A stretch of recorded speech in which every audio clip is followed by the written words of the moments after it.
20,000 కోట్లతో రాజధాని కట్టుండొచ్చు, 2 లక్షల అప్పు చేసి సర్వనాశనం చేశారనే చర్చ జరిగింది. ఆ రోజున చంద్రబాబు నాయుడు గారు ఉండకపోవచ్చు, కానీ చరిత్రహీనుడిగా మిగిలిపోతాడు చంద్రబాబు నాయుడు గారు అని తెలియజేస్తున్నాం.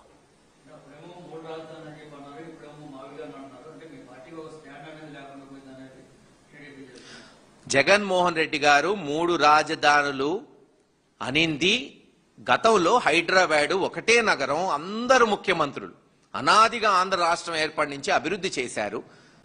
ఆ తర్వాత వెళ్ళిపోమంటే కట్టుబట్టలు సర్దుకొని వెళ్ళిపోవాల్సి వచ్చింది. సెంటిమెంట్లు కూడా రగులుస్తున్నాయి ఒక దగ్గరే అభివృద్ధి చెందితే. అందుకని రాయలసీమ, ఉత్తరాంధ్ర, ఆంధ్రాలో 3 రాజధానులుగా అభివృద్ధి చేస్తే అందరికీ కూడా రాజధానితో సెంటిమెంటల్ గా, ఎమోషనల్ గా టచ్ ఉంటుందని చేశారు.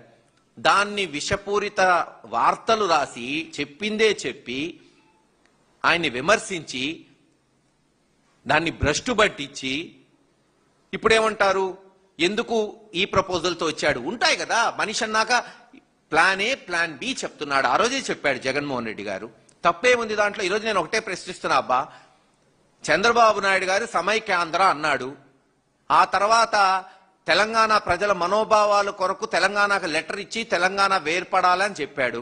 మరి దానికేం చెప్తారు? ఆంధ్ర రాష్ట్రం 1970లో ఆ రోజున సమైక్య ఆంధ్ర అనింది, మళ్ళీ 2009లో రాష్ట్రాన్ని చీల్చింది. మరి దానికేం చెప్తారు? ఈరోజు జగన్మోహన్ రెడ్డి గారు అవకాశవాదం కాకుండా ప్రజల అభిష్టం మేరకు బెటర్ ప్రపోజల్, ఇప్పుడు మీరు చేసేదానికన్నా ఇది బెటర్ కదా. ఏంది, నేను ఒకటే చెప్తున్నా, విజయవాడ, గుంటూరు, మచిలీపట్నం ఆయన అన్న ప్రపోజల్ ని కన్సిడర్ చేస్తే ఏమిటి తప్పు?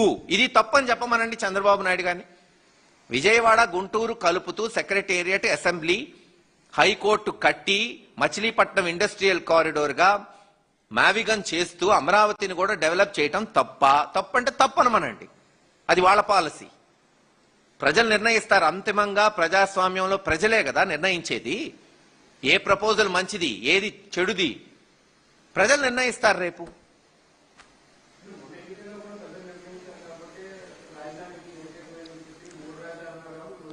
నేను మీకు ఇందాక చెప్పాను, ఇప్పుడు చెప్తున్నాను. మొన్న ఎన్నికలు కేవలం రాజధాని గురించి జరగలేదు. రాజధాని కొన్ని ఒక 20-30 అంశాల్లో ఒక వంశం అయి ఉంటుంది. మరి ఇదే రాజధాని అంశమే 2024 అయితే మరి 2019లో ఇదే అంశం కదా. మరి ఆ రోజు అమరావతి అనే కదా చంద్రబాబు నాయుడు గారు పోయింది.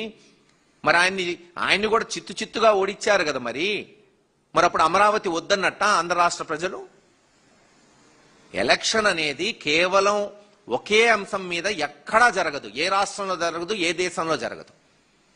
నిజం చెప్పాలంటే మొన్న జరిగిన ఎలక్షను చంద్రబాబు నాయుడు గారి అబద్ధపు హామీలను ప్రజలు నమ్మారబ్బా. ఇష్టం వచ్చినట్టు ఇంటికి 1500 ఇస్తా అన్నాడు నెలకి ఆడవాళ్ళకి, సంవత్సరానికి 18,000. ఏది చెప్పండి? ఎవరికైనా ఆశ పుట్టిద్ది కదా. నిరుద్యోగ భృతి నెలకి 3,000.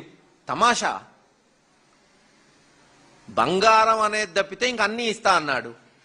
ఆశ పడతాడు. ప్రజల ఆశావాదులు ఉండొచ్చు. ఒక అంశం రాజధాని కూడా ఉండొచ్చు. ఏమో రేపు మళ్ళీ నేను ఒకటే అడుగుతున్నా, అంటే రేపు చంద్రబాబు నాయుడు గారు ఓడిపోతాడబ్బా 2024లో, జగన్మోహన్ రెడ్డి గారు ముఖ్యమంత్రి అవుతాడు 29లో, అంటే అమరావతికి వ్యతిరేకంగా ఓటేసినట్టేగా. మరప్పుడు ఒప్పుకుంటారా? అనేక అంశాలు వస్తాయి. కేవలం ఒక అంశం మీద ఏ ఎలక్షన్ ఉండదు.